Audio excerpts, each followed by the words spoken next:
दिसंबर 2012 में दिल्ली में घटे निर्भया कांड से चंद महीने पहले यानी फरवरी 2012 में अपहरण और के बाद हत्या की एक दिल दहला देने वाली घटना को अंजाम दिया गया था।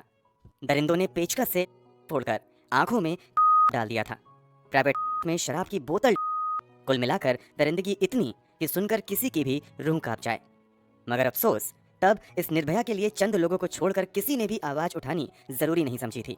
हालांकि इसके बावजूद सभी आरोपी गिरफ्तार हुए, उन्हें सेशन कोर्ट और दिल्ली हाई कोर्ट से सजा भी हुई, मगर फिर सुप्रीम कोर्ट से इन अपराधियों के लिए जो फैसला आया वो कल्पना से परे था। तो आखिर ये पूरा केस क्या था? आरोपी कौन थे? आरोपी को क्या सजा हुई थी? इस केस पर सुप्रीम कोर्ट का क्या फैसला आया था?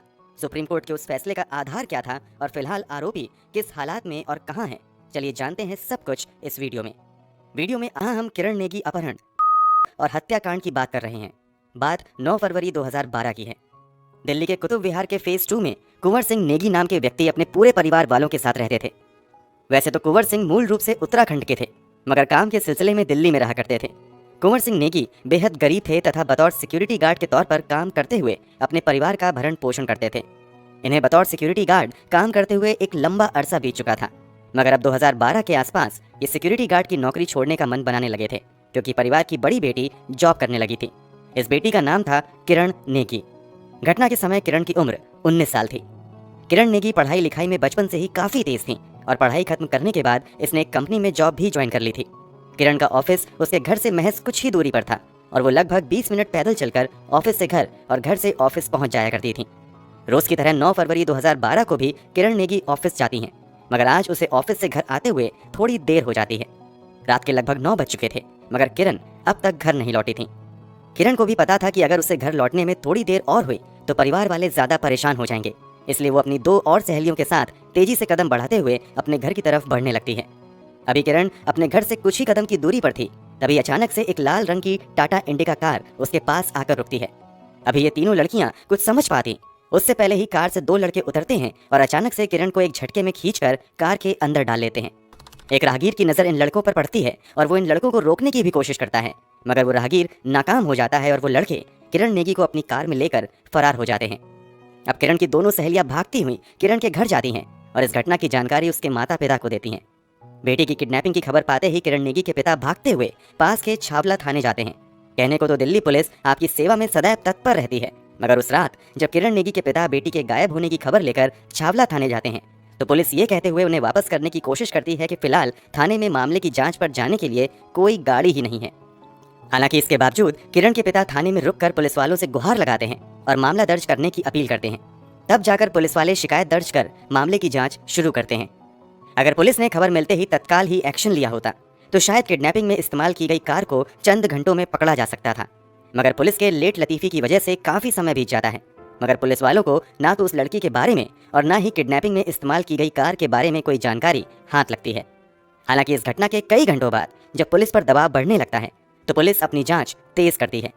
शुरुआती जांच में पुलिस वालों के सामने आता है कि कुछ लोगों ने लाल रंग की टाटा इंडिका कार को हरियाणा की तरफ जाते हुए देखा है।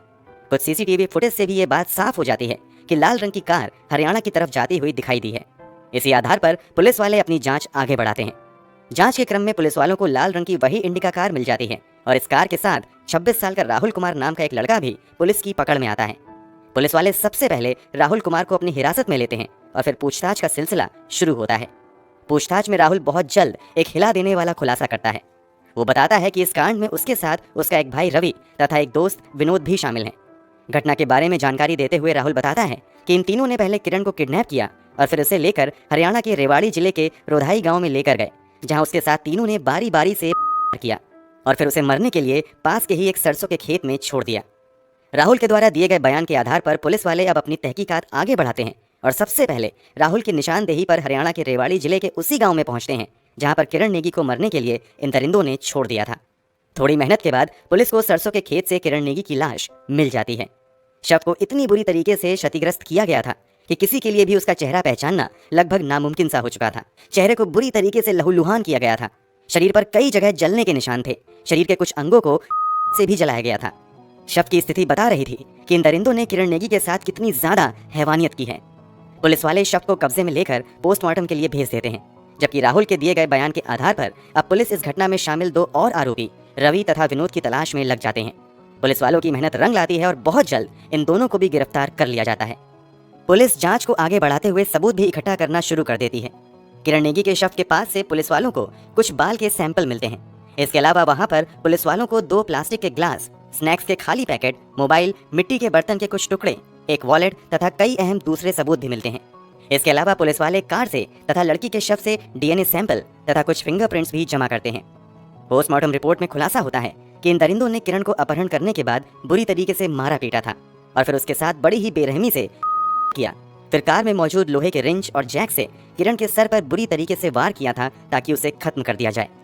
पुलिस जांच में यह भी खुलासा होता है कि करने के बाद ये आरोपी पीड़िता की पहचान छिपाने के लिए पहले तो उसके सर को बुरी तरीके से कुचलते हैं। पुलिस अपनी जांच पूरी करने के बाद 40 पन्नों की रिपोर्ट बनाते हुए अदालत में पेश करती है और मामले की सुनवाई स्थानीय सेशन कोर्ट में शुरू होती है।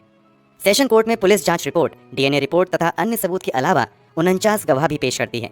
सभी सबूतों, डीएनए रिपोर्ट तथा गवाहों के बयान के आधार पर सेशन कोर्ट इन तीनों अपराधियों को किरण नेगी के अपहरण के बाद और फिर हत्या का दोषी करार देता है और फिर उन तीनों आरोपियों को सेशन कोर्ट द्वारा मृत्यु दंड की सजा सुनाई जाती है। निचली अदालत में मौत की सजा पाने के बाद ये तीनों आरोपी अब दिल्ली हाईकोर्ट का रुख करते हैं। यहाँ भी मामले की सुनवाई लंबे समय तक चलती रहती है और फाइनली 2014 में दिल्ली हाईकोर्ट भी इन तीनों आरोपियों को निचली अदालत से मिली मौत की सजा बरकरार रखती है।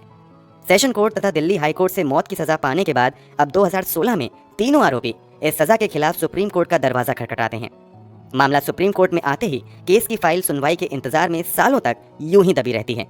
जब इंसाफ का इंतजार लंबा होने लगता है तो किरण के पिता खुद ही इंसाफ के लिए दर दर भटकते रहते हैं, मगर उनकी कोई भी नहीं सुनता है। यहाँ तक कि वो इंसाफ मांगने दिल्ली की तत्कालीन मुख्यमंत्री शीला दीक्षित के पास भी जाते हैं, मगर इंसाफ की बजाय उन्हें 1 लाख का चेक देकर पास कर दिया जाता है। उन्हें यह भी कहा जाता है कि ऐसी घटनाएं तो होती ही रहती हैं। व्यवस्था से तंग आकर किरण के पिता इंसाफ मांगने जनता की अदालत में आते हैं। वो लोगों से साथ देने की अपील करते हैं, मगर बस गिनती के लोग ही उनके साथ आते हैं। कुछ साल बीत जाने के बाद आखिरकार सुप्रीम कोर्ट में मामले की सुनवाई शुरू होती है। सुप्रीम कोर्ट की सुनवाई में चीजें तेजी से बदलने लगती हैं। जो कुछ अब तक सेशन कोर्ट और हाई कोर्ट में आईने की तरह साफ नजर आ रहा था, सुप्रीम कोर्ट में उसका उल्टा नजर आने लगता है। सुप्रीम कोर्ट की सुनवाई के दौरान पुलिस की कई सारी खामियां सामने आती हैं। पहले तो सुप्रीम कोर्ट द्वारा दिल्ली पुलिस को इसलिए भी फटकार लगाई जाती है कि जब किरण के पिता शिकायत लेकर थाने गए थे तो पुलिस वालों ने मामले की तत्काल जांच करने से इसलिए मना कर दिया था क्योंकि तब उन्होंने थाने में कोई गाड़ी ना होने का हवाला दिया था। सुप्रीम कोर्ट में यह भी सामने आता है कि जब हरियाणा के रेवाड़ी में किरण की लाश मिली थी तब पुलिस ने वहीं पर बॉडी की गहराई से जांच नहीं की थी। इस कारण पुलिस ने कई दावे अपनी रिपोर्ट में तो किए, मगर उसके सबूत अदालत में पेश नहीं कर पाई। अमूमन संवेदनशील मामलों में डीएनए सैंपल कलेक्ट करने के तुरंत बाद जांच के लिए भेज दिया जाता है, मगर इस मामले में सामने आता है कि छावला थाने में डीएनए सैंपल को 10 से 11 दिन तक यूं ही छोड़ दिया गया। उसके बाद जांच के लिए भेजा गया। आखिर डीएनए जांच में इतना समय क्यों लगाया गया, इस बारे में दिल्ली पुलिस कोई स्पष्ट जवाब नहीं दे पाई। डीएनए ही नहीं, वारदात में इस्तेमाल किए गए कार को भी दिल्ली पुलिस ने तुरंत फॉरेंसिक लैब में जांच के लिए नहीं भेजा, बल्कि वो कार भी लंबे समय तक थाने में ही खड़ी रही थी। पुलिस ने निचली अदालत में अपने 49 गवाह पेश किए थे, मगर सुप्रीम कोर्ट में सामने आता है कि 49 में से केवल 39 गवाहों के ही बयान ट्रायल कोर्ट में दर्ज किए गए थे। इस पूरी जांच में दिल्ली पुलिस को सुप्रीम कोर्ट से तब सबसे बड़ा झटका मिलता है जब खुलासा होता है कि दिल्ली पुलिस ने अपराधियों की पहचान के लिए अनिवार्य तौर पर आयोजित किया जाने वाला शिनाख्त परेड भी नहीं किया था। कुल मिलाकर सुप्रीम कोर्ट की जांच में दिल्ली पुलिस की कई सारी खामियां नजर आती हैं। इस कारण अदालत में पूरा केस ही कमजोर बन जाता है। जैसा कि कहा जाता है, अदालत भावनाओं के आधार पर नहीं बल्कि सबूत और गवाहों के आधार पर फैसला करती है, और सुप्रीम कोर्ट में भी यही होता है। पूरे मामले की सुनवाई के बाद नवंबर 2022 में सुप्रीम कोर्ट किरण नेगी अपहरण और हत्याकांड के तीनों आरोपियों राहुल, रवि और विनोद को बेगुनाह बताते हुए इस मामले से बरी कर देता है। सुप्रीम कोर्ट के इस फैसले के बाद हर कोई शौक में था कि आखिर जिस लड़की के साथ इतनी दरिंदगी की गई, उसके कातिलों को सुप्रीम कोर्ट ने कैसे इतनी आसानी से बरी कर दिया। मगर जैसा कि हमने बताया कि सुप्रीम कोर्ट में दिल्ली पुलिस की जांच में कई सारी खामियां नजर आती हैं। इस आधार पर सभी आरोपियों को बरी कर दिया गया। सुप्रीम कोर्ट में यह भी सामने आता है कि पुलिस ने जिस कार का इस्तेमाल किडनैपिंग में होने का दावा किया था, उस कार की नंबर प्लेट की पहचान करने के लिए दिल्ली पुलिस एक भी गवाह अदालत में पेश नहीं कर पाई। अक्सर मामलों में आई विटनेस से बार बार क्रॉस एग्जामिनेशन किया जाता है, मगर इस मामले में पुलिस ने 10 आई विटनेस से भी क्रॉस एग्जामिनेशन नहीं किया। कुल मिलाकर सुप्रीम कोर्ट ने पाया कि दिल्ली पुलिस द्वारा जितने भी गवाह और सबूत पेश किए गए वो उन तीनों पर आरोप साबित करने के लिए काफी नहीं है। पुलिस एक भी सबूत से आरोपियों का डायरेक्ट कनेक्शन साबित नहीं कर पाई। सुप्रीम कोर्ट के इस फैसले की काफी आलोचना भी हुई और सुप्रीम कोर्ट में पुनर्विचार याचिका भी दायर की गई, मगर वो याचिका भी खारिज हो गई और फिलहाल अब तीनों आरोपी इस मामले से बरी हो चुके हैं। इस फैसले के बाद दिल्ली पुलिस पर भी सवाल उठने शुरू हो गए कि मान लिया कि इन तीनों ने इस अपराध को अंजाम नहीं दिया, तो आखिर किरण के साथ इतनी बड़ी दरिंदगी किसने की? किरण का गुनहगार कौन है? इसका जवाब आज तक नहीं मिल पाया। शायद किरण को कभी इंसाफ भी नहीं मिल पाएगा। दोस्तों, सुप्रीम कोर्ट के इस फैसले पर आपकी क्या राय है? कमेंट बॉक्स में जरूर बताएं। अगर आपको हमारी मेहनत पसंद आई हो तो इस वीडियो को लाइक करते हुए शेयर भी करें